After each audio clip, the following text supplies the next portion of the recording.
जागरण के आंदोलन के समय भारत में पत्रकारिता का उदय हुआ और इसका श्रेय चूंकि राजा राम मोहन राय जैसे महान नेता को है, इसलिए उन्होंने आरंभ से ही भारत की प्रेस को, वर्नाकुलर प्रेस जिसे कहते हैं, भारतीय भाषाओं की जो प्रेस है, उसे सामाजिक और राजनैतिक उद्देश्यों के साथ जोड़ दिया।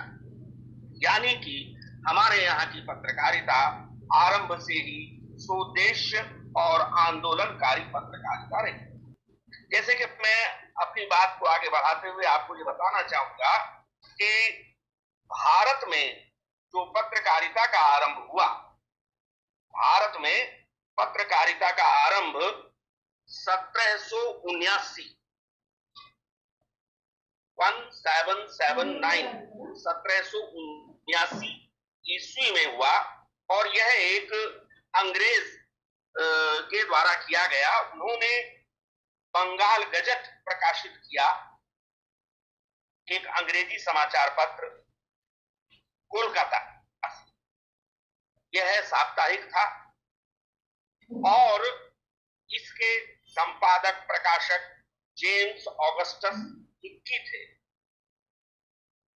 जेम्स ऑगस्टस हिक्की के नाम पर ही इस बंगाल गजट को हिक्की गजट भी कहा जाता है।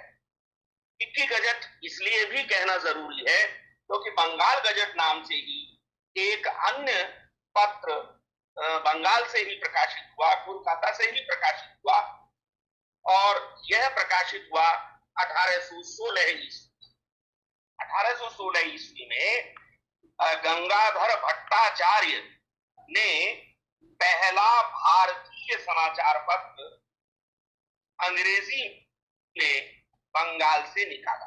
आप अंतर समझिए दोनों बातों का। कई बार ऑब्जेक्टिव प्रश्न में जो वैकल्पिक प्रश्न होते हैं उसमें कंफ्यूजन हो जाता है। अगर हम पूछते हैं कि भारत से प्रकाशित होने वाला पहला पत्र कौन सा था, तो वो हिक्की का बंगाल गजट है। लेकिन अगर हम कहते हैं कि भारत से प्रकाशित होने वाला किसी भारतीय के द्वारा प्रकाशित किया जाने वाला पहला पत्र कौन सा था, तो उत्तर होगा बंगाल गजट। इसकी भाषा क्या थी? अंग्रेजी। यह सन 1816 ईस्वी में साप्ताहिक के रूप में आरंभ हुआ। भारतीय भाषाओं में आगे चलकर 1819 ईस्वी में भारतीय भाषा में पहला समाचार पत्र प्रकाशित हुआ और यह भाषा थी बंगला और इसके प्रकाशक थे राजा राम मोहन राय, यह भी कोलकाता से। इसका नाम था संवाद कौमुदी, यानी संवाद या समाचार या सूचना की चांदनी। कौमुदी है, चांदनी को कहते हैं, याद रख सकें आप नाम को, इसलिए मैंने बताया। 1819 में किसी भारतीय भाषा में पहला पत्र संवाद कौमुदी प्रकाशित हुआ, बांग्ला भाषा।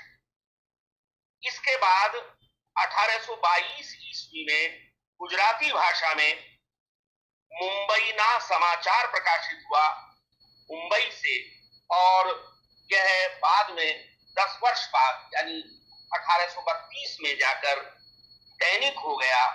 और यह बहुत बड़ी बात है, याद रखने की बात है कि यह दैनिक पत्र आज भी गुजराती में प्रकाशित होता है।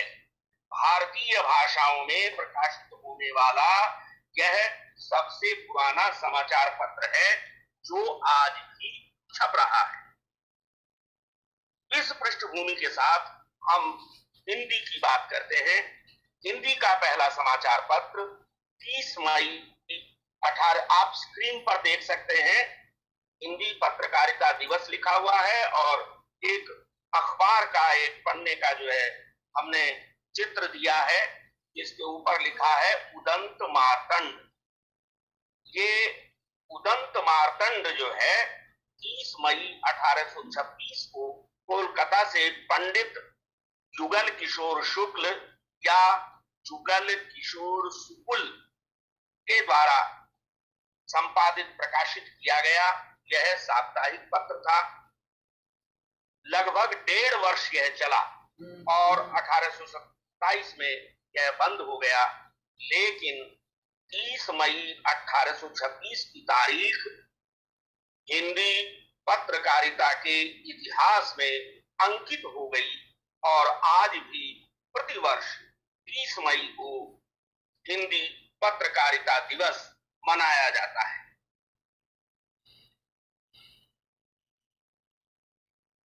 1826 से लेकर आज तक आप यह समझिए कि लगभग 200 वर्ष का समय बीत चुका है। बस 6 वर्ष बाकी हैं।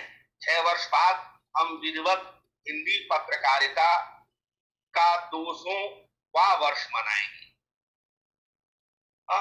तो इस पूरे अवधि का किस प्रकार से काल विभाजन किया जाए, यह एक कठिन कार्य है, लेकिन इसके अनेक प्रयास हुए हैं। पहला प्रयास राधा कृष्णदास ने विशाल भारत के माध्यम से किया। उन्होंने नवंबर 1930 के विशाल भारत के अंक में विष्णुदत्त शुक्ल के माध्यम से यह प्रश्न उठाया कि हिंदी पत्रकारिता का काल विभाजन कैसे किया जाए, और आगे चलकर हिंदी के अत्यंत तेजस्वी पत्रकार श्री बाल मुकुंद गुप्त ने जो काल विभाजन किया उसे सीधे सीधे उन्होंने 3 चरणों में बांट दिया। प्रथम चरण, द्वितीय चरण और तृतीय चरण। 1845 से 1877 तक प्रथम, 77 से 1890 तक द्वितीय चरण और 1890 के बाद तृतीय चरण। आज इस विभाजन का कोई विशेष महत्व नहीं है। डॉक्टर राम रतन भटनागर ने एक शोध प्रबंध लिखा है, the rise and growth of Hindi journalism. इसमें उन्होंने 4 युगों की कल्पना की है। आरंभिक युग, उत्थान और अभिवृद्धि युग, विकास युग, सामयिक पत्रकारिता युग।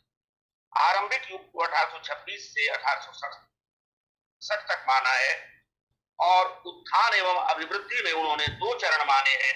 पहला 1867 से 83 तक और दूसरा 83 से 1900 तक। इन्हें उन्होंने क्रमशः भाषा एवं स्वरूप के समेकन का युग और प्रेस के प्रचार का युग कहा है, जबकि सन 1900 से वे विकास युग मानते हैं, जिसके फिर 2 उन्होंने इससे किए हैं। प्रथम युग आवधिक पीरियोडिकल्स का युग और दूसरा युग दैनिक समाचार पत्रों का युग तथा 1935 से सामयिक पत्रकारिता इत्यादि की बात कही जाती है। आज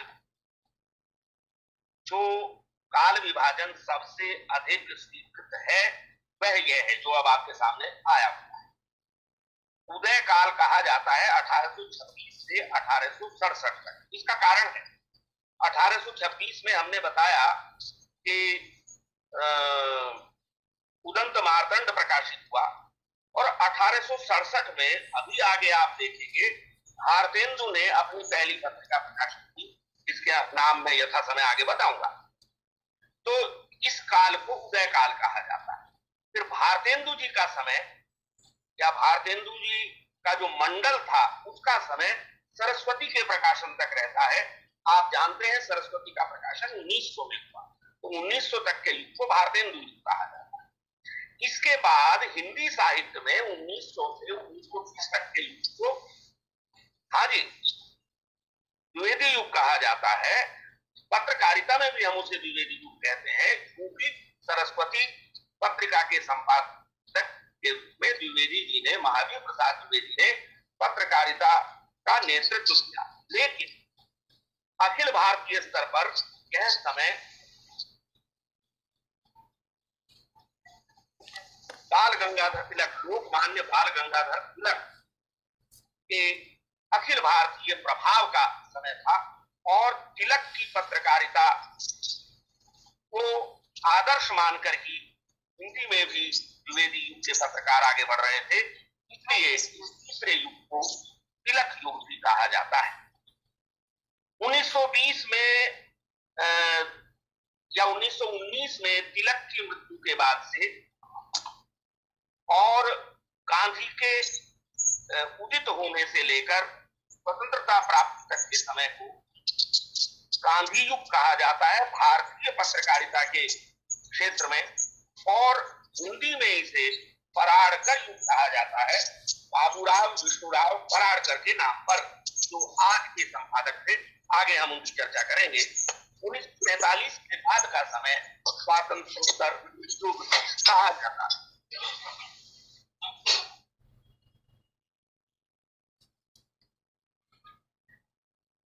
इससे पहले कि हम आगे बढ़े, हिंदी पत्रकारिता के बारे में कुछ एक दो मुख्य बातें और जान लेना जरूरी है कि हिंदी पत्रकारिता का प्रश्न राष्ट्रभाषा और खड़ी बोली के विकास से भी संबंधित रहा है, और हमारे आज के व्याख्यान के केंद्र में यही बात रहेगी कि किस प्रकार से राष्ट्रभाषा हिंदी को, खड़ी बोली को परिष्कृत करने, परिमार्जित करने और विकसित करने का काम हिंदी पत्रकारिता ने किया।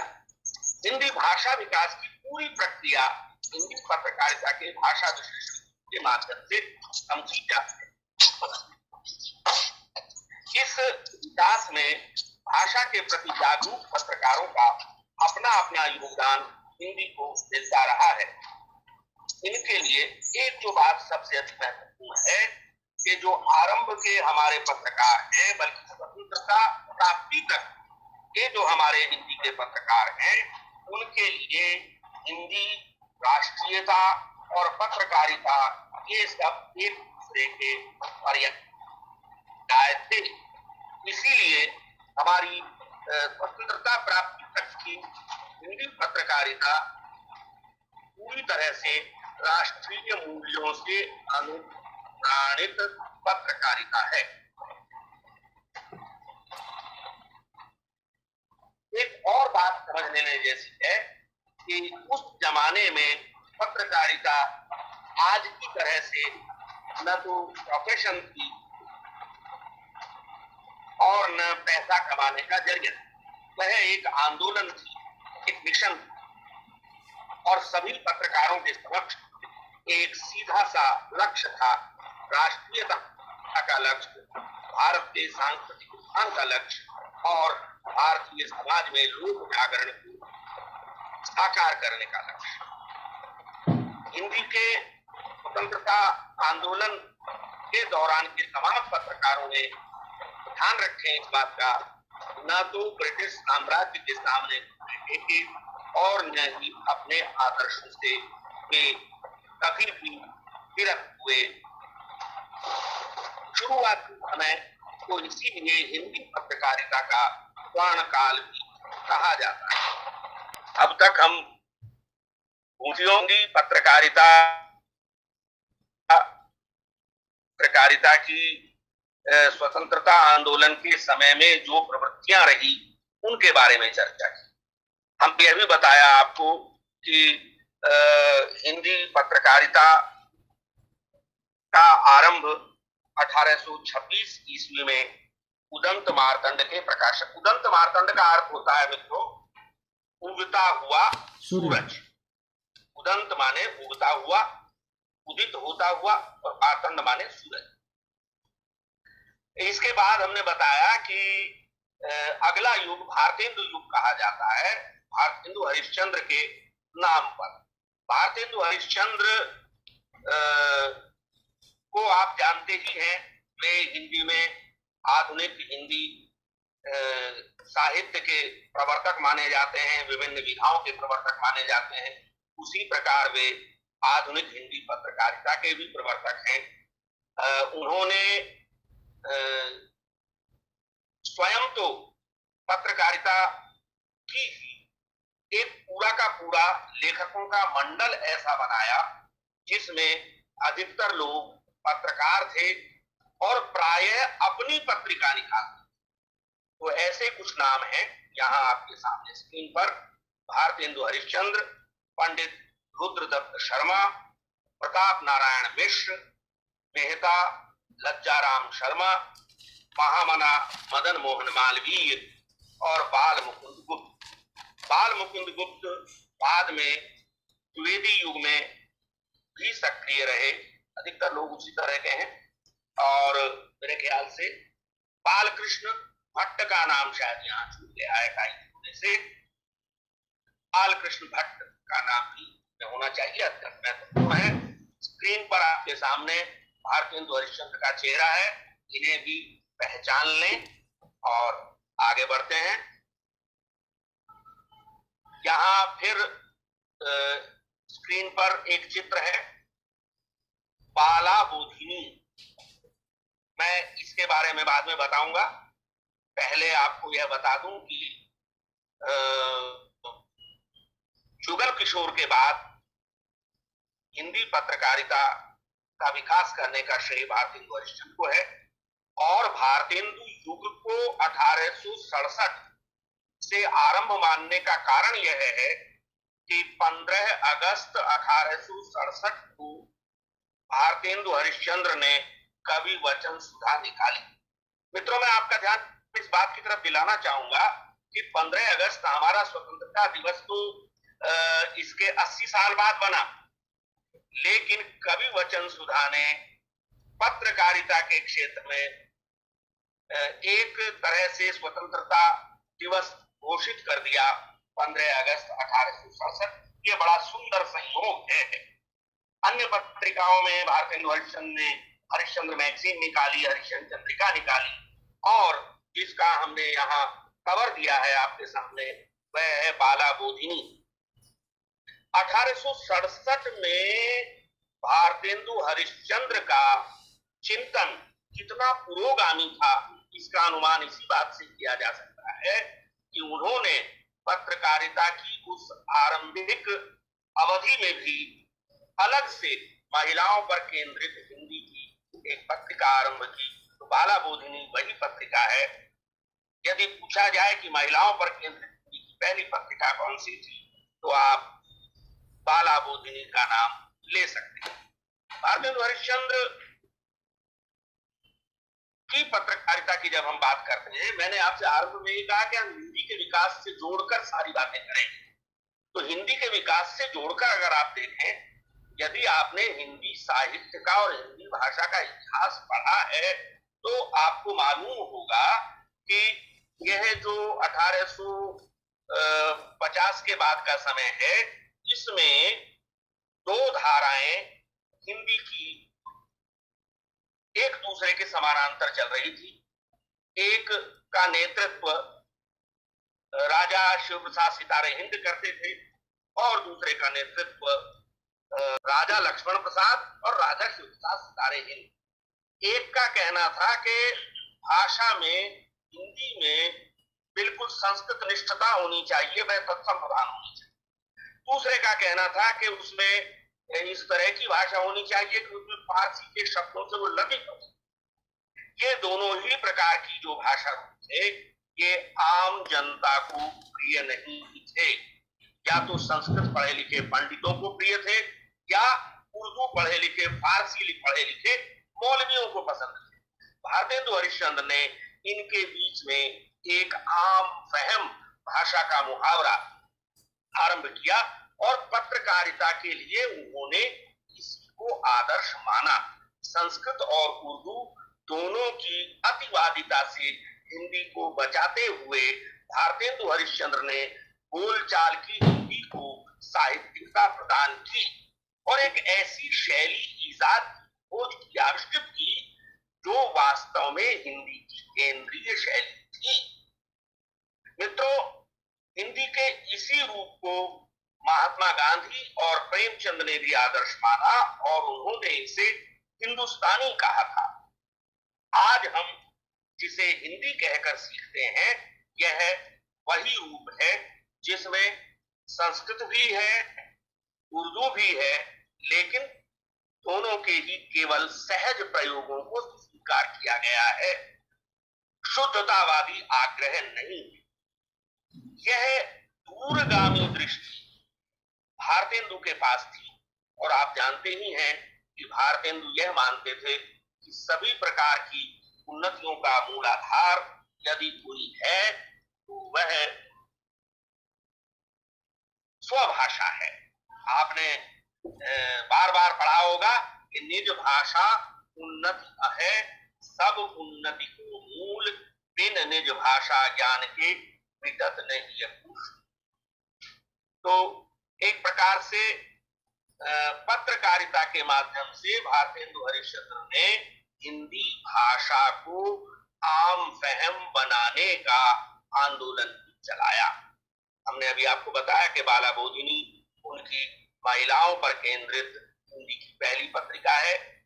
इसमें महिलाएं लिखती थी। भारतेंदु की प्रेरणा से अनेक महिलाएं हिंदी पत्रकारिता के क्षेत्र में आई। आज जो स्त्री विमर्श इत्यादि की बात करते हैं वो देखें कि हिंदी पत्रकारिता में इसका श्री गणेश भारतेंदु के समय से ही अर्थात आरंभ से ही हो गया था। इसके अलावा ज्ञान विज्ञान की दिशा में भी हिंदी पत्रकारिता को समृद्ध करने का कार्य भारतेंदु ने ही पहली बार किया। उनकी पत्रिकाओं में विभिन्न ज्ञान क्षेत्रों से संबंधित लेख छपा करते थे। मित्रों, अभी थोड़ी देर पहले मैंने पंडित बालकृष्ण भट्ट का नाम आपके समक्ष लिया था। ये बड़े तेजस्वी पत्रकार थे। भारतेंदु युग के हिंदी प्रदीप इन्होंने पत्र निकाला और उसके मुख्य पृष्ठ पर जो इसका मोटो छपता था वह था हिंदी प्रदीप प्रकाश मूर्खतादि भारत तमहरे। उनका मानना था कि भारतीय इसलिए गुलाम है कि तरह तरह की मूर्खताओं में और उसके अंधेरे में फंसे हुए हैं। तो हिंदी प्रदीप का काम उस मूर्खता के अंधकार को दूर करना था और यह काम वे इस पत्रिका के माध्यम से 1-2 वर्ष नहीं, उस जमाने में 33 वर्षों तक करते रहे। अप्रैल 1909 में हिंदी प्रदीप बंद हुआ। मित्रों, हिंदी पत्रकारिता बालकृष्ण भट्ट की कई कारणों से ऋणी है। एक तो यह कि आप एक बात को हमेशा याद रखें कि उस समय भारत में ब्रिटिश राज्य था। 1857 में प्रथम भारतीय स्वतंत्रता संग्राम हुआ, जिसे बड़ी बुरी तरह से अंग्रेजों ने कुचल दिया। लेकिन भारतीयों की जो स्वतंत्रता की इच्छा थी वह जाग गई। मैं हमेशा 1857 के संदर्भ में सुभद्रा कुमारी चौहान की उस कविता को याद किया करता हूं कि चमक उठी सन 57 में वह तलवार पुरानी थी, बुंदेले हर बोलों के मुंह हमने सुनी कहानी थी कि बूढ़े भारत में भी आई फिर से नई जवानी थी। बूढ़े भारत में जो मध्यकालीन भारत था, जो प्राचीन भारत था, जो बूढ़ा हो चुका भारत था, उसमें नई जवानी आई थी। और इस नई जवानी को व्यक्त करने का काम कौन कर रहा था? इसे व्यक्त करने का काम उस समय के निर्भीक पत्रकार कर रहे थे। बालकृष्ण भट्ट ऐसे ही पत्रकारों में थे। उन्होंने ब्रिटिश शासन की बहुत ही कटु आलोचना अपने पत्र हिंदी प्रदीप में की। दूसरे गंभीर लेखन में भी सहजता बनाए रखने की उन्होंने शैली निर्मित की। गंभीर से गंभीर बातों को सहज ढंग से कहना। हिंदी साहित्य की समीक्षा का जो एक तरह से पत्र पत्रिकाओं में समीक्षा के प्रकाशन की शुरुआत उन्होंने की और हिंदी पत्रकारिता पर ब्रिटिश साम्राज्य के किसी भी प्रकार के अत्याचार का उन्होंने खुलकर विरोध किया। तो इस प्रकार आम जनता के साथ जुड़ने का काम भाषा के माध्यम से भट्ट जी ने किया। भारतेंदु मंडल के ही अगले लेखक के रूप में आप लोग जानते ही हैं, पंडित प्रताप नारायण मिश्र का नाम आता है। ये ब्राह्मण नाम के पत्र के संपादक थे, बाद में हिंदुस्तान के सहकारी संपादक रहे। इनके समय तक खास बात जो है वो यही है कि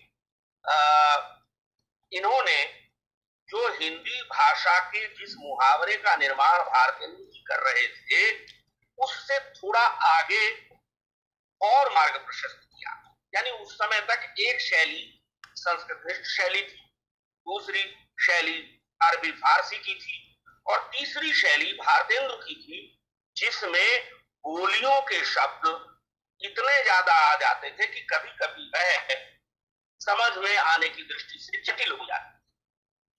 प्रताप नारायण मिश्र ने हिंदी भाषा का पत्रकारिता के माध्यम से इस तरह परिष्कार किया कि इस असंतुलित मिश्रण में से तत्समता की तरह ही जो अप्रचलित बोलियों के शब्द थे उनसे भी हिंदी गद्य को मुक्ति दिलाई और एक ठोस तथा चुलबुले हिंदी गद्य को जन्म दिया।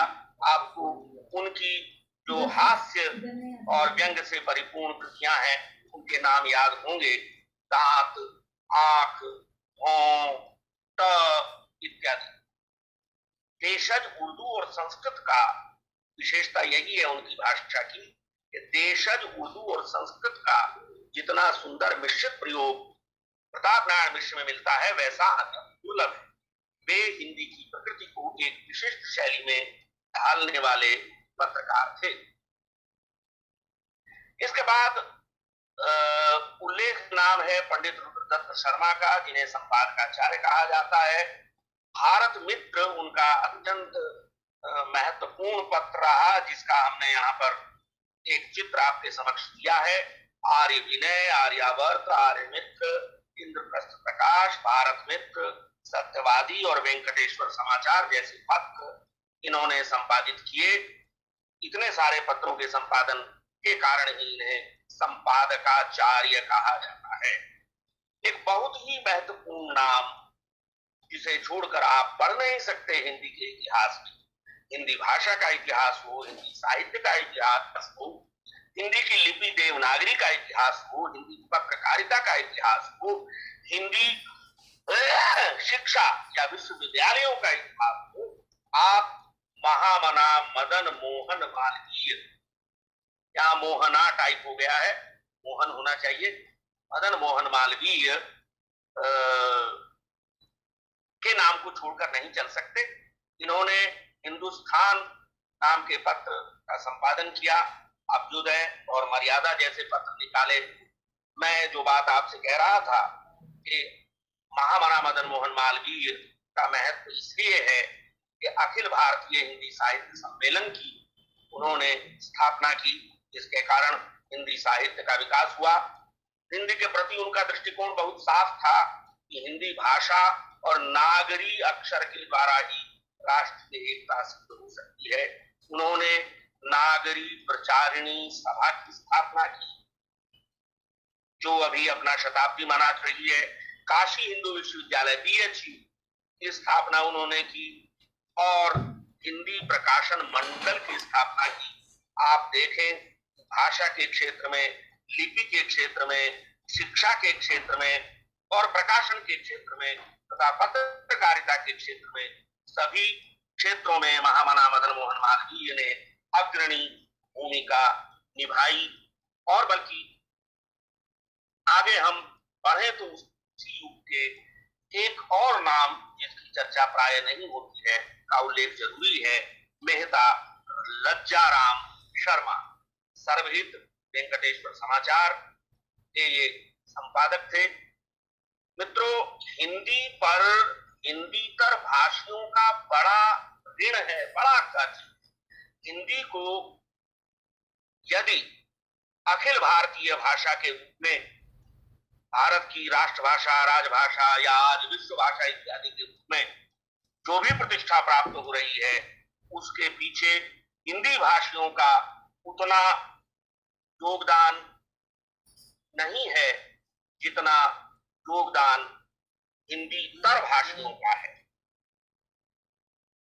चाहे आप महर्षि दयानंद की बात करें, चाहे आप सयाजी राव गायकवाड़ की बात करें, चाहे आप महात्मा गांधी की बात करें, अथवा आप मेहता लज्जाराम शर्मा की बात करें, हिंदी तर भाषियों ने हिंदी पत्रकारिता और हिंदी भाषा के लिए जो काम किया वह अविस्मरणीय है। और ये हमें इसलिए रेखांकित करने की जरूरत पड़ती है कि हम दक्षिण भारत हिंदी प्रचार सभा से संबंधित। तो मैं बताना चाहूंगा आपको, मेहता लज्जाराम शर्मा का यहाँ एक उदाहरण हमने दिया है। एक न एक दिन पूरे भारत में हिंदी का डंका बजेगा। ये कब कह रहे हैं? सन 1900 के आसपास कह रहे हैं। आज से लगभग 125 साल पहले कह रहे हैं कि एक न एक दिन पूरे भारत में हिंदी का डंका बजेगा, या 150 साल भी हो सकते हैं।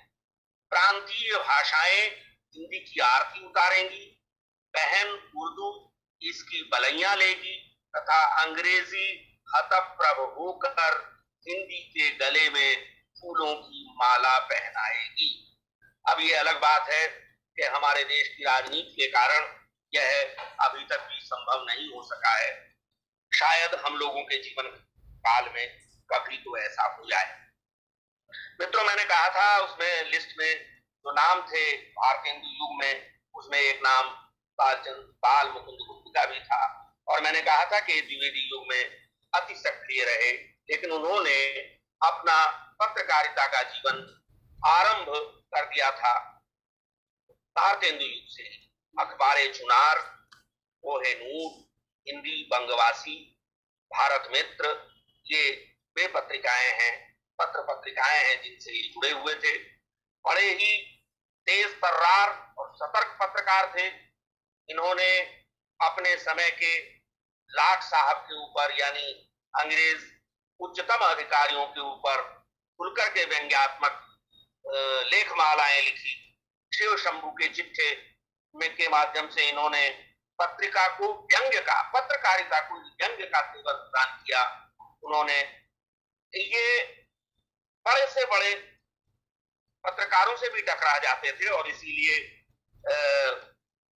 महावीर प्रसाद द्विवेदी, जिन्हें कि हम आचार्य के रूप में जानते हैं, भाषा के एक प्रयोग को लेकर उनके साथ भी इनका बहुत लंबा साहित्यिक विवाद चला, जो कि हिंदी भाषा और साहित्य के इतिहास का हिस्सा है। उस शब्द अनस्थिरता के औचित्य अनुचित्य की बात फिर करते। बाबू बाल मुकुंद गुप्त को हिंदी और उर्दू दोनों भाषाओं की पत्रकारिता को प्रतिष्ठित करने का श्रेय जाता है। ये इन्होंने एक ऐसी नई शैली निर्मित की जिसमें निर्भीकता, दृढ़ता और ओजस्विता के साथ विनोद प्रियता का अद्भुत मिश्रण था।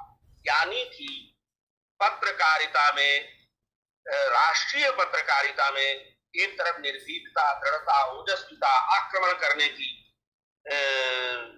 एक मुद्रा थी, तो दूसरी ओर इस सबको उन्होंने विनोद के साथ जोड़ दिया। शिव शंभू शर्मा जो हैं, वे भंग खा करके और कुछ कल्पनाएं करते हैं और उस बहाने तरह तरह के व्यंग्य करते हैं। करजन, लॉर्ड करजन पर इन्होंने व्यंग्य किए। करजनाना ने लिखा, व्यंग्यात्मक शैली के अप्रदूत बाल मुकुंद गुप्त व्यंग्यात्मक शैली के अप्रदूत पत्रकार कहे जाते हैं। मित्रों, इसके बाद हम आते हैं द्विवेदी युग। द्विवेदी युग के नामकरण का कारण आप जानते ही हैं। हम इसे, मैंने पहले भी बताया, हिंदी में इसे द्विवेदी युग कहते हैं, लेकिन भारतीय भाषा पत्रकारिता के इतिहास में इसे तिलक युग कहा जाता है। यह 20 वर्ष का समय, सन 1900 से 1920 का समय लोकमान्य बाल गंगाधर तिलक की ओजस्विता में पूरे देश के बह जाने का समय था।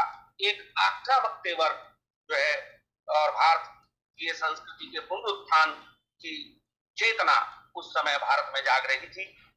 तो हिंदी में इसका नेतृत्व आचार्य महावीर प्रसाद द्विवेदी ने सरस्वती पत्रिका के संपादक के रूप में किया। सरस्वती पत्रिका यूं तो 1900 में शुरू हुई, लेकिन द्विवेदी जी 1903 में उसके संपादक बने।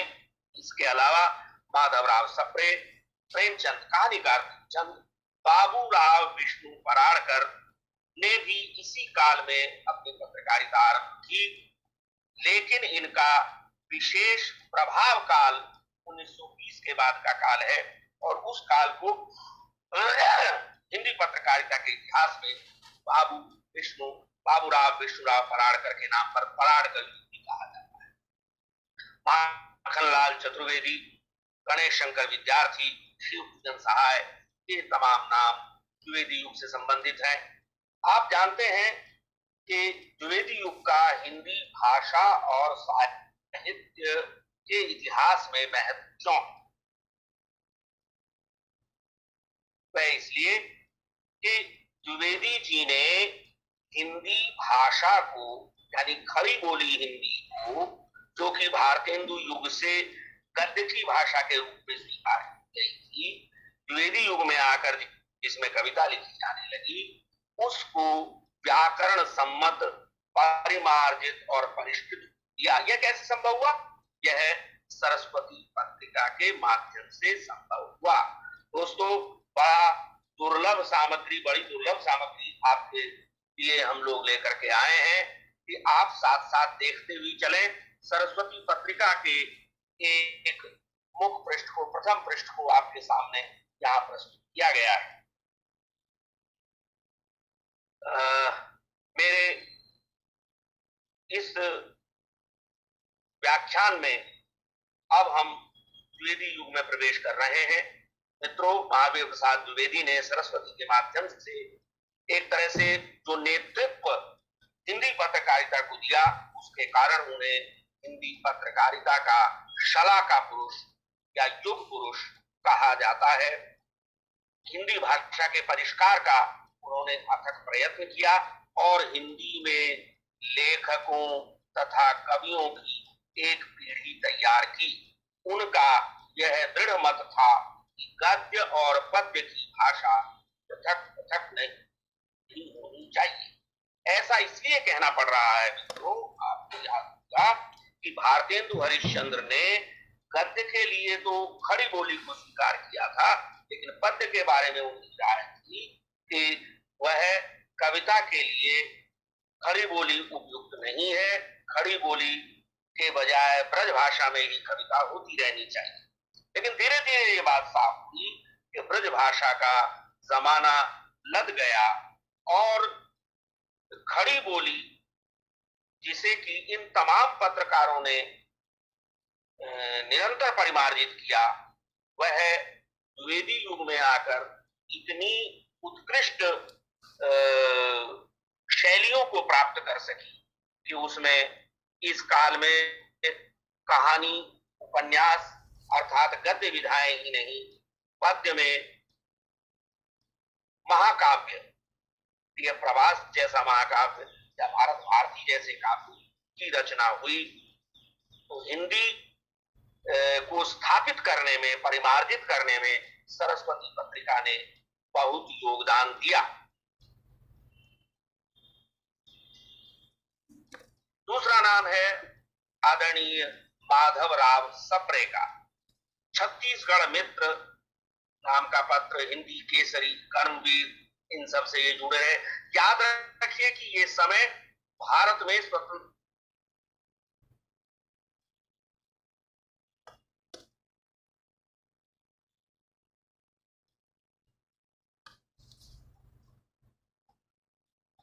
माधवराव सप्रे राष्ट्रीयता की प्रतिमूर्ति माने जाते हैं। उनकी हिंदी निष्ठा अपराजेय थी। मैं फिर से कहूंगा कि हिंदीतर भाषियों की हिंदी निष्ठा के जो अनेक उदाहरण हैं, उनमें से एक उदाहरण माधवराव सप्रे का भी है। उन्होंने लिखा, मित्रों ध्यान से सुने और उनके चित्र को भी ध्यान से देखें आप, क्या तेजस्विता है। मैं महाराष्ट्रीय हूं, परंतु हिंदी के विषय में मुझे उतना ही अभिमान है जितना किसी भी हिंदी भाषी को हो सकता है।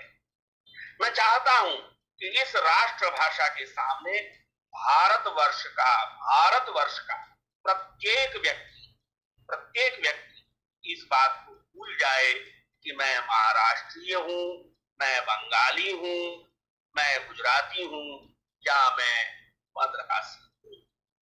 अर्थात जो एक अखिल भारतीयता, सार्वदेशिकता या राष्ट्रीयता, जिससे हम कहते हैं कि पूरे देश को एक अखंड सूत्र में जोड़ने की बात हिंदी के माध्यम से संभव हुई, उसकी दिशा में एक कदम माधवराव सप्रे की पत्रकारिता। मित्रों, प्रेमचंद के बारे में तो ज्यादा कहने की जरूरत नहीं है। आप सभी को मालूम है कि प्रेमचंद द्वारा संपादित हंस आज भी इन्हीं अन्य संपादकों, प्रकाशकों के माध्यम से आज भी प्रकाशित हो रहा है। उन्होंने फिल्म पत्रिका माधुरी का संपादन किया, जागरण का संपादन किया, और जैसा मैं पहले कह चुका हूं कि भारतेंदु और प्रताप नारायण मिश्र आदि ने जिस आम फहम हिंदी के मुहावरे की तलाश की थी, उसे अपनी पत्रकारिता, अपनी कहानियों, अपने उपन्यासों, अपने लेखों, अपने भाषणों के माध्यम से प्रेमचंद ने हिंदुस्तानी शैली को सर्वग्राह्य तथा लोकप्रिय बनाने का महत् कार्य किया। मैं फिर से दोहराऊंगा, यही हिंदुस्तानी शैली वास्तव में गांधी जी की प्रिय शैली थी, और गांधी जी ने आरंभ में जिस संस्था से हम संबद्ध हैं, दक्षिण भारत हिंदी प्रचार सभा, इसका आरंभिक नाम भी दक्षिण भारत हिंदुस्तानी प्रचार सभा हुआ करता था। क्योंकि प्रेमचंद हो या गांधी हो या भारतेंदु हो, हिंदी के एक ऐसे रूप की कल्पना करते थे जिसमें किसी प्रकार की जिद न हो, शुद्धतावाद न हो, जो सबको साथ लेकर चले। और मित्रों, मैं कहना यह चाहूंगा कि जो हमारी भारतीय संविधान में अनुच्छेद 351 के अंतर्गत यह कल्पना की गई है कि हिंदी का स्वरूप भारत की सामाजिक संस्कृति के अनुरूप हो, तो इसकी नींव भी भारतेंदु, प्रताप नारायण मिश्र, प्रेमचंद जैसे पत्रकारों ने ही रखी थी।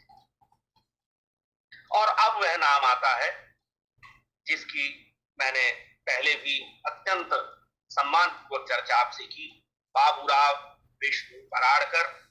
ये अभी तक भी पत्र निकलता है बनारस से।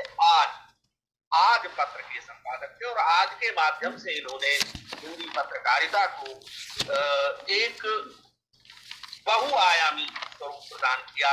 हिंदी बंगवासी, संसार, कमला और रणभेरी जैसी पत्रिकाएं निकाली। अभी मैं इनके बारे में आपको एक बड़ी रोचक बात बताऊंगा कि ये किस प्रकार से क्रांतिकारी आंदोलन से संबंधित थे। मित्रों, दैनिक हिंदी पत्रकारिता के दैनिक अब तक की जो बात थी वो सावधिक पत्र थे, पीरियोडिकल्स, साप्ताहिक या मासिक या पाक्षिक इत्यादि। लेकिन दैनिक हिंदी पत्रकारिता के रूप में आज के माध्यम से दैनिक समाचार पत्रों को, डेली न्यूज जो होती है, उसे एक नया आयाम प्रदान करने का काम बाबूराव विश्वराव पराड़कर ने किया। इसीलिए उन्हें दैनिक हिंदी पत्रकारिता के आदि पुरुष कहा जाता है। और आज के तमाम दैनिक पत्रों से जुड़े हुए लोग उन्हें अपना मार्गदर्शक मानते हैं। इन्होंने जो काम साहित्यिक पत्रिका के माध्यम से, सरस्वती के माध्यम से आचार्य महावीर प्रसाद द्विवेदी जी ने द्विवेदी युग में किया, द्विवेदी युग के बाद विशेष रूप से वही काम बाबूराव विश्वराव पराड़कर ने आज के माध्यम से किया। अर्थात उन्होंने हिंदी भाषा का मानकीकरण ही नहीं किया, आधुनिकीकरण भी किया। हिंदी भाषा को बड़ी तेजी के साथ तमाम नए नए आधुनिक विषयों के योग्य बनाने का काम और पारिभाषिक शब्दावली को गढ़ने का काम उन्होंने किया। मित्रों, उनके बारे में ये वहां कहा जाता है, इस बात को जरा ध्यान से देखें। मैं एक बार फिर आपको उनका चित्र दिखाता हूं। ये तो बाबूराव विश्वराव पराड़कर का चित्र है आपके सामने स्क्रीन पर, और अब उनके बारे में मैं एक सूचना दे रहा हूं आपको। एक जेब में पिस्तौल और दूसरे में गुप्त पत्र रणभेरी, अंडरग्राउंड पत्र होता था रणभेरी, ये तो जेब में रहते थे उनके, यानी यह उनका वास्तविक रूप था जो कि वे छिपा के रखते थे। किससे? अंग्रेजों से। और सामने क्या रूप था? हाथों में आज और संसार जैसे पत्रों को लेकर के वे चलते थे। इन्हें संवारने, जुझारू तेवर देने वाली लेखनी थी धनी पराड़कर जी ने जेल जाने, देखिए क्या क्या काम करते थे। जेल जाने, अखबार की बंदी, अर्थदंड, यानी उन्हें अनेक बार जेल जाना पड़ा, उनके अखबारों को बंद किया गया, उन पर अर्थदंड या जुर्माना लगाया गया, लेकिन किसी भी दमन की उन्होंने परवाह नहीं की और अपनी हिंदी पत्रकारिता का और हिंदी भाषा का वे निरंतर राष्ट्रीयता के साथ जोड़ करके विकास और विस्तार करते रहे। यही कारण है कि वे हिंदी दैनिक पत्रकारिता के आदि पुरुष कहे जाते। इन्हीं के समान तेजस्वी एक और पत्रकार हैं जिन्हें हम मुख्य रूप से कवि के रूप में जानते हैं, एक भारतीय आत्मा के नाम से माखनलाल चतुर्वेदी। आप लोगों को तुरंत याद आती होगी वह कविता, एक चाह नहीं मैं सुरबाला के कहनों में आ जाऊं इत्यादि इत्यादि। तो माखनलाल चतुर्वेदी ने कर्मवीर और प्रभा जैसे पत्रों का संपादन किया। उनके नाम पर आज विधिवत पत्रकारिता विश्वविद्यालय है। कर्मवीर का एक पृष्ठ भी यहाँ आपके सामने रखा गया है। माखनलाल चतुर्वेदी के बारे में भी ये कहा जाता है कि एक दो बार नहीं 30-40 बार, इस समय मुझे सही संख्या याद नहीं है, उनके घर पर, उनके प्रेस पर छापे पड़े, लेकिन और कई बार उन्हें जेल जाना पड़ा। वे महात्मा गांधी के असहयोग आंदोलन में भी सबसे पहले गिरफ्तार होने वाले लोगों में से थे, लेकिन उन्होंने अपनी राष्ट्रीयता से युक्त अंग्रेजों का विरोध करने वाली तेवरदार पत्रकारिता को नहीं छोड़ा और हिंदी पत्रकारिता को उन्होंने एक जुझारू तेवर प्रदान किया। उन्होंने हिंदी भाषा के प्रांजल सरल सहज प्रयोग के उदाहरण प्रस्तुत किए और उनका कहना था कि कैसी भाषा होनी चाहिए। मित्रों, मैं आप सबसे कहूंगा इस बात, जब भी आप कुछ लिखें तो याद रखें कि ऐसा लिखो जिसमें अनहोनापन हो, अनोखापन हो। ऐसा बोलो जिस पर दोहरावट के दाग न पड़े हो, अर्थात अपनी मौलिक शैली का विकास कीजिए। मित्रों, द्विवेदी युग में पत्रकारिता करने वाले लोगों में से एक नाम ऐसा है जो इसलिए भी पूजनीय है और स्मरणीय है कि सांप्रदायिक एकता की खातिर उन्होंने अपनी जान दे दी। वे हैं अमर शहीद गणेश शंकर विद्यार्थी। ये प्रताप के संपादक थे। यहाँ प्रताप का एक चित्र आपके सामने गणेश शंकर विद्यार्थी के चित्र के साथ साथ प्रस्तुत किया गया है। हिंदी भाषा को ओजस्वी लेखन का इन्होंने मुहावरा प्रदान किया। आप देखें, ये सारे के सारे वे पत्रकार थे, मैं फिर से कहूंगा, जो तिलक से प्रभावित थे और आगे जाकर फिर गांधी से प्रभावित होते हैं। इनमें एक जूझने का, संघर्ष करने का मादा है और इसीलिए हिंदी को इन्होंने एक ऐसी भाषा के रूप में गढ़ा जो किसी के सामने समर्पण करने की, रिरियाने की, दरबारीपन की भाषा नहीं है, बल्कि संघर्ष की भाषा है। दोस्तों, इसी क्रम में हिंदी पत्रकारिता को ऊंचाई पर पहुंचाने वालों में शिव पूजन सहाय का नाम लेना भी जरूरी है। उनकी पत्रिकाओं के नाम यहाँ पर हैं। मतवाला, जिसमें निराला जी थे, उसके भी वे संपादक रहे, प्रकाशक रहे और वे अकेले ऐसे पत्रकार हैं जिन्होंने हिंदी की विविध शैलियों पर समान अधिकार प्राप्त किया। माना यह जाता है कि प्रेमचंद हो, प्रसाद हो, यानी जयशंकर प्रसाद हो, प्रेमचंद हो या निराला हो, उस समय के तमाम बड़े रचनाकारों की भाषा को सुधारने तक का काम इन्होंने किया था। और अब हम थोड़ा और आगे बढ़ते हैं तो पांडे, बेचन, शर्मा, उग्र हमारे सामने आते हैं। ये भी मतवाला, स्वदेश, विक्रम, वीणा और संग्राम जैसे पत्रों से संबद्ध रहे। और अब हम सन 47 के बाद आ जाते हैं। प्रतीक, नया प्रतीक, सैनिक, विशाल भारत, मान, नवभारत टाइम्स, इन तमाम पत्रों से, पत्र पत्रिकाओं से जुड़े रहे अज्ञेय। आपको अज्ञेय का पूरा नाम याद होगा, सच्चिदानंद, हीरानंद, बादशायन अज्ञेय। अज्ञेय का जो मुख्य बल था वह सही स्थान पर सही शब्द के प्रयोग पर था। शब्द के प्रयोग के प्रति वे बहुत ही सचेत थे और उन्हें एक विशेष श्रेय यह जाता है कि दिनमान नाम की पत्रिका के माध्यम से उन्होंने हिंदी में राजनीतिक समीक्षा और समाचार विवेचन की शैली विकसित की। अब तो इस प्रकार के अनेक पत्र पत्रिकाएं आती हैं। उन सबको दिनमान का और अज्ञेय का ऋणी होना चाहिए।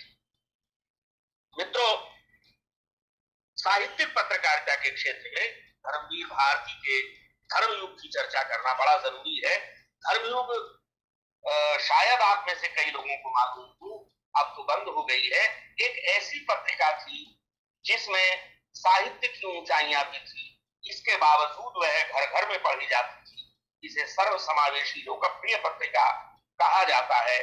इस पत्रिका ने हिंदी भाषा को समृद्ध करने की दृष्टि से यह बड़ा काम किया कि अनेक जो नई विधाएं आज हमारे सामने उपस्थित हैं, यात्रा, रिपोर्टाज, डायरी, इंटरव्यू, आत्मकथा, जीवनी, इन सब को प्रतिष्ठित करने का, पत्रकारिता का हिस्सा बनाने का और इनके लिए भाषा गढ़ने का काम, अनेक विधाओं की भाषा गढ़ने का और प्रयुक्तियों का, रजिस्टर्स का निर्माण करने का काम धर्मयुग के माध्यम से धर्मवीर भारती ने किया।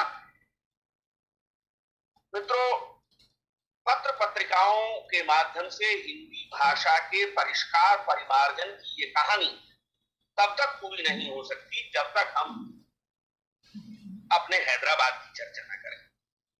हैदराबाद से 70s में एक पत्रिका प्रकाशित हुई जिसका नाम था कल्पना। इस कल्पना पत्रिका के संपादक हुआ करते थे आर्येंद्र शर्मा। संयोगवश इसका पहला अंक हमारे पास है और उस पहले अंक यानी अगस्त 1949 में प्रकाशित, शायद लिखा गया है, इसके प्रवेशांक का मुख्य चित्र आपके सामने प्रस्तुत किया गया है। यहाँ आर्येंद्र शर्मा जी के बारे में आपको जानना होगा कि वे हिंदी और जर्मन भाषा के विशेषज्ञ, मूलतः व्याकरण के विद्वान थे, इसलिए उनके भीतर भाषा के प्रति एक बड़ी गंभीरता थी। कल्पना के माध्यम से उन्होंने हिंदी भाषा को स्वातंत्रोत्तर काल में, समकालीन युग में 70 के दशक तक इस तरह से परिमार्जित किया कि हिंदी का कोई भी लेखक, तब तक बड़ा लेखक उस जमाने में नहीं समझा जाता था जब तक कि उसकी रचना कल्पना में न छप जाए। कल्पना अब बंद हो चुकी है, लेकिन हैदराबाद के भाषा और साहित्य के इतिहास के साथ दक्षिण भारत के पत्रकारिता के इतिहास के साथ विशेष रूप से कल्पना का नाम सदा सदा जुड़ा रहे।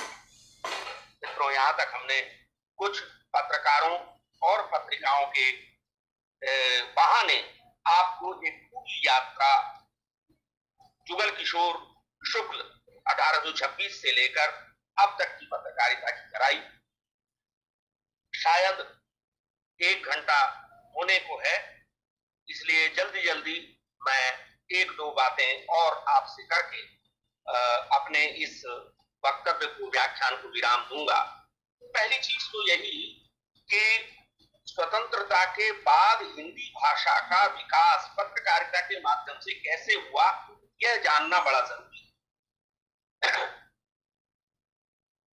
6ठे दशक के बाद हिंदी में प्रकाशन की सुविधाएं बढ़ी, प्रेस और अधिक ऑफसेट प्रेस इत्यादि और बाद में आ गए, तो पत्रकारिता में नई नई तरह की चीजें आई। उधर एशियाड हुआ तो खेल जगत की चुनौती सामने आई, फिल्मों का बड़ी तेजी से प्रसार हुआ तो फिल्म पत्रिकाएं आई, खेल की पत्रिकाएं आई और अलग अलग तरह की, अलग अलग विषय की, कृषि पत्रकारिता अलग है, ग्रामीण पत्रकारिता अलग है, फिल्म पत्रकारिता अलग है, साहित्यिक पत्रकारिता अपनी जगह अलग है, इकोनॉमिक्स या आर्थिक बिजनेस की पत्रकारिता अलग है। इन सब के लिए हमें नई शब्दावली की जरूरत पड़ी। तो हिंदी पत्रकारिता ने हिंदी भाषा को समृद्ध करने के लिए इन सब क्षेत्रों के लिए नई नई शब्दावलियां और अभिव्यक्तियां निर्मित की, गढ़ी, रची। विशेष रूप से फिल्म का क्षेत्र हो या खेल कूद का क्षेत्र हो या बिजनेस का क्षेत्र हो, ऐसी चलती हुई भाषा का निर्माण हिंदी पत्रकारिता ने किया कि वह एक आदर्श बन गए। मित्रों, हम आगे इस विषय को बढ़ाते हुए आपसे कहना चाहेंगे कि नई प्रयुक्तियों के निर्माण में हिंदी पत्रकारिता ने सृजनात्मकता पर, क्रिएटिविटी पर विशेष ध्यान दिया। हमारे पास एक क्षेत्र जो है वह राजभाषा पत्रकारिता का भी है, या हम कहें कि जो प्रशासनिक शब्दावली और प्रशासनिक भाषा है वह बड़ी जटिल और कठिन लगती है। इसकी तुलना में आप जो हिंदी पत्र पत्रिकाओं में या कि आज की टीवी और रेडियो और विभिन्न चैनलों की पत्र पत्रिकाओं में, पत्रकारिता में, मीडिया में जिस तरह की चलती हुई हर विषय की भाषा, इतिहास से लेकर डिस्कवरी तक की भाषा, हिस्ट्री से लेकर डिस्कवरी चैनल तक की भाषा और तरह तरह के विषयों की भाषा को आप देखें, इन सब का निर्माण किसने किया? पत्रकारों ने किया और हिंदी को अलग अलग तरह से समृद्ध किया, तरह तरह की शैलियां, तरह तरह की प्रयुक्तियां प्रदान की। इस सब में सृजनात्मकता केंद्र में रही। जहां सृजनात्मकता केंद्र में नहीं थी वहां प्रशासनिक हिंदी जैसी कठिन और अप्रयुक्त जैसी लगने वाली भाषा सामने आई। मित्रों, हिंदी का पूरा आंदोलन, पत्रकारिता का पूरा आंदोलन बिना महात्मा गांधी के पूरा नहीं होता। इसलिए मैं आपके समक्ष महात्मा गांधी का एक उदाहरण रखना चाहता हूं कि समाचार पत्र का पहला उद्देश्य गांधी ने पत्रकारिता के बारे में क्या कहा। ध्यान रखें कि पत्रकारिता का पहला उद्देश्य जनता की इच्छाओं और विचारों को समझना और उन्हें व्यक्त करना है। पहले आप उन्हें समझेंगे, व्यक्त करेंगे। दूसरा उद्देश्य जनता में वांछनीय भावनाओं को जागृत करना है और तीसरा उद्देश्य, ये बड़ा महत्वपूर्ण है, सार्वजनिक दोषों को निर्भयता पूर्वक प्रकट करना है। अब आप देख लें कि आज के समय में किस सीमा तक इसका पालन हो रहा है या नहीं हो रहा है। मित्रों, पत्रकारिता के क्षेत्र में यदि आप कभी आना चाहें तो अकबर इलाहाबादी की इस उक्ति को भी याद रखिएगा कि खींचो न कमानों को, न तलवार निकालो, जब खूब मुकाबिल हो तो अखबार निकालो। यह पत्रकारिता का एक आदर्श है जो अकबर इलाहाबादी ने हमारे सामने प्रस्तुत किया। और मित्रों, पत्रकारिता के विभिन्न रूप जो मैं आपको बता रहा था, यहाँ केवल मैं उनको गिनवा देता हूँ आपको। सबसे अधिक महत्वपूर्ण आज के समय में खोजी पत्रकारिता है, जिसे अनुसंधानात्मक या अन्वेषणात्मक पत्रकारिता भी कहा जाता है। आर्थिक पत्रकारिता, ग्रामीण पत्रकारिता, व्याख्यात्मक पत्रकारिता, विकास पत्रकारिता, राजभाषा पत्रकारिता, संसदीय पत्रकारिता, खेल पत्रकारिता, वृत्तांत या कमेंट्री पत्रकारिता, रेडियो पत्रकारिता, टेलीविजन पत्रकारिता, फोटो पत्रकारिता, फिल्म पत्रकारिता। और देखिए आगे लगे हैं 3 बिंदु, अर्थात यह क्रम बहुत लंबा चल सकता है। अनेक विधाएं हैं पत्रकारिता की आज के समय में। यहाँ जिस सामग्री के आधार पर यह तैयार किया गया है, पीपीटी, उसकी सूची दी गई है। हिंदी पत्रकारिता विविध आयाम, प्रताप वैदिक की पुस्तक है, आप लोगों की लाइब्रेरी में होगी।